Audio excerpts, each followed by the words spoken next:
उन्होंने कहा कि बॉन्डी बीच हमले के लिए ऑस्ट्रेलियाई सरकार की नीतियों को उन्होंने जिम्मेदार ठहराया। ये एक बहुत बड़ी बात है कि उन्होंने सरकार की नीतियों को जिम्मेदार ठहराया इस पूरे हमले के लिए। उन्होंने कहा कि सरकार की नीतियों में यहूदी विरोधी भावना को बढ़ावा दिया है, जो अंत में ऐसे हिंसक हमले में तब्दील हो जाती है।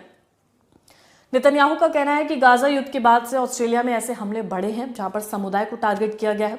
उन्होंने आरोप लगाया कि सरकार ने उन घटनाओं को रोकने के लिए सख्त कदम नहीं उठाए। उनका कहना है कि सरकार को एक्शंस लेने चाहिए थे, क्योंकि हाल फिलहाल में उनका कहना है कि वहां पर ऐसे अटैक्स देखे गए हैं जिसके बाद से अगर सरकार कड़े कदम उठाती तो शायद इस तरीके के हमले नहीं होते।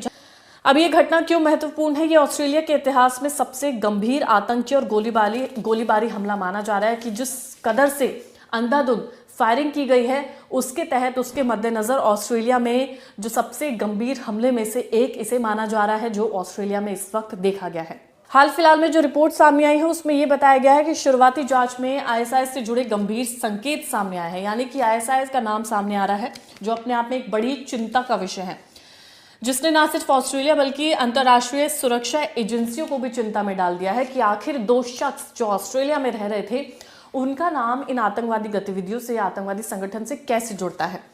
ऑस्ट्रेलियाई मीडिया जांच एजेंसियों के सूत्रों के मुताबिक joint counter terrorism task force यानी कि JCTT के मुताबिक इस हमले की आईएसआईएस कनेक्शन के होने की बात कही जा रही है, उसकी गहराई से जांच की जा रही है। जांच से जुड़े वरिष्ठ अधिकारियों का मानना है कि दोनों हमलावरों ने वारदात से पहले आईएसआईएस के प्रति शपथ ली थी, जिस वजह से इस पूरे हमले को अंजाम दिया गया है। घटनास्थल पर हमलावरों की कार से आईएसआईएस के 2 काले झंडे बरामद किए गए हैं, जो अपने आप में दावा करते हैं कि इनका जो लिंक है वो इस संगठन से हो सकता है। पुलिस ने यह भी स्पष्ट किया है कि घटनास्थल से आईडीज बरामद किए गए हैं। हालांकि विस्फोटक तकनीकी रूप से बहुत ज्यादा कारगर नहीं थे, कच्चे बताए जा रहे हैं।